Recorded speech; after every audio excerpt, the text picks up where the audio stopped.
Hello and welcome. This short video is meant to show you how to navigate the course content. When you log on to Blackboard, the landing page will be the announcement, and on this page you'll see all the announcements for the week. To start with, we have posted some information that helps you to do better planning by letting you know that we expect you to spend between 5 and 7 hours per week in this class. So between 5 and 7 hours per week, and we have shown you how we have tried to compute those hours. So this should help you to plan based on how many classes you're taking and based on your other commitments. Below the announcements, you'll find the contact information for your instructor, and this will show you the email and the phone number and a brief bio. Be aware that it is easier to communicate through the email, and we'll try to get back to you as soon as possible. But if you need to call, there is a number that you can use, and feel free to do that. Below that is the syllabus, which is the most important document in this class because that's the contract that we have between me and you. And if you click on the folder for the syllabus, you'll find two documents here. One is a Word document and the other one is a PDF. And if you click on it, it will open and be able to see a description of the course.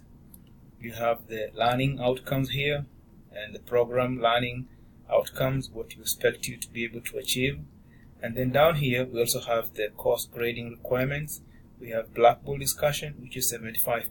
So you can see that most of the points in this class are going to be earned through the discussion. That is the interaction between you and your colleagues and the quality of your contribution. We are also going to have a final research paper, which is worth 25%. Down here is the grading rubric for your discussion. And the key thing is, in terms of the grading rubric, we're talking about the scholarly nature of the post. So you want to make sure that when you post, that you're producing something that is substantive, that is of high quality. And then in terms of the number of references, and you're saying that you should at least include 2 references in every post. If you have more, the better. And also the quality of these references. Now, if you go through the course textbook, they give you some examples of references. And every week we'll have a discussion forum, and the content will be based on the chapter that you're covering for that week. So you can use some of the materials in the chapter as part of your reference, and some of the either journals or the books that are referenced in the book. In terms of the research paper, I'll provide more information, specific information about the research paper, but I will not expect you to wait until the end of the semester to start working on your research paper. The earlier you start, the easier it is going to be, because a research paper sometimes involves a lot of work. You might have to do some literature review, do some data collection, do some analysis, format the paper, and that is not something that you're going to complete within 2 weeks if you wait until the end of the semester. So the earlier you start, the better. In terms of the late submission, this is the policy. I'll highly encourage you to submit your assignments on time, but stuff happens. So this is what is the policy for late assignments. Down here is the grade distribution, an A, a B, a C, all the way down like that.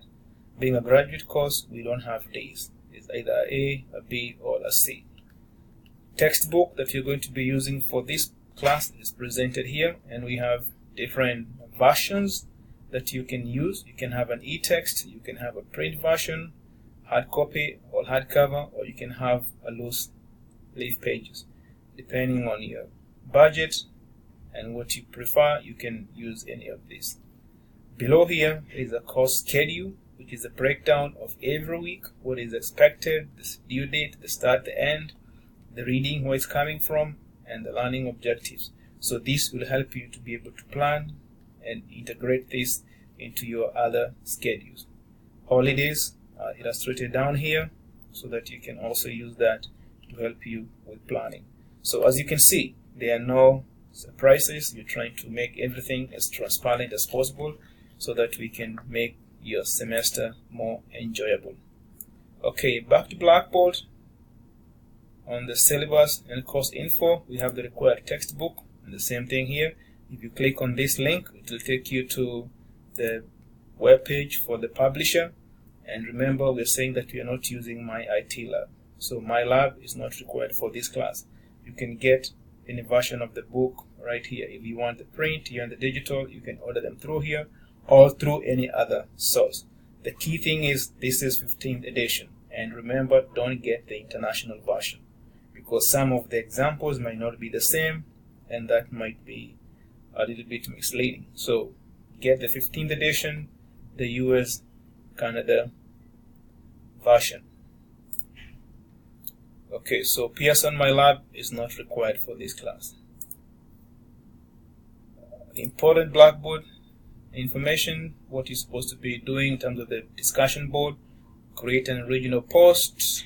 In your original post, target to answer specific questions, and then make sure that you do it early enough so that you also have time to respond to other students, and also you give other students enough time to study your post and generate a quality response. So that will be under what we are calling the assignments. So go through this and at least be familiar with the requirements so that your contributions may be of higher quality. Back to here, let's see the grading rubric. I mentioned this in the syllabus, but just to re-emphasize that most of your points are going to be based on the discussion forum. So make sure that they are of higher quality.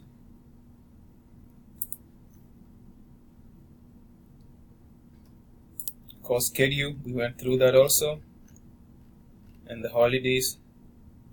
In terms of the assignments, they are going to be broken down into week, and this is what you might see in your view. So let me show you a better view here so you can see for the weeks. And basically this is how it's going to be broken down. So each week we have an assignment, week 2, week 3, all the way to the final week when we have the research paper. And if you click on week 1, then it'll be presented with the reading assignment, the discussion board assignment, and then you have the PowerPoint slides and some lecture notes. So you can go through the lecture notes, or you can go through the PowerPoint after reading the textbook. You can also use these ones for your review to re-emphasize, or when you're trying to gather some quick information. So make use of that. So that is the assignments. They're going to be grouped per week. In terms of the discussion, we have the general discussion forum. Here you can introduce yourself, and also you can use this to communicate with your colleagues. If you have a general question, you can post it through here. This is not going to be graded. Now, this discussion forum is for week 1, and this is part of the assignment, and this is going to be graded. And what you'll do is you'll click on that, and then you click on create a thread. You read the requirements here, then you come down here and you put the title of your discussion, and then you post it here, and you go ahead and hit submit. And then you'll come back and make sure that you at least comment on 2 of your friends' discussion forum posts. So that's part of the discussion, which is part of the assignment. So you'll see as we move on for each week, like we mentioned before, we'll have a discussion forum, and you'll be expected to participate and respond to your friends. Okay, we have some tools, and down here if you come to my grades, this will be able to help you see which assignments have been graded, which ones are upcoming, and which ones you have submitted, so that will help you to keep on top of your assignments. And here we have Collaborate. Sometimes we might need to meet online, have virtual meeting or virtual classroom. We'll do that through this interface. Also, if you want to have a one-on-one, we can schedule and we can meet through this forum. In terms of group, we are not going to do any group assignment here, but that's the link for that. Some of the services provided by the school include services for students. If you click on that link, you would see academic advisement, academic resources, disability services, graduation, student life, and all these are services that are at your disposal. Library, the same way. If you click on academic resources, you'll be able to see all these: academic calendar, degree works, e-portfolio, and on and on. Academic integrity, it it is very, very important that you do your own work. Try to avoid cheating, plagiarism, or obtaining unfair advantage. And we're giving you examples and specific examples, definitions, and specific examples of what that entails. So the school is getting more and more serious about academic integrity, so please make sure that you're not caught up in that mess. Okay, so help with writing.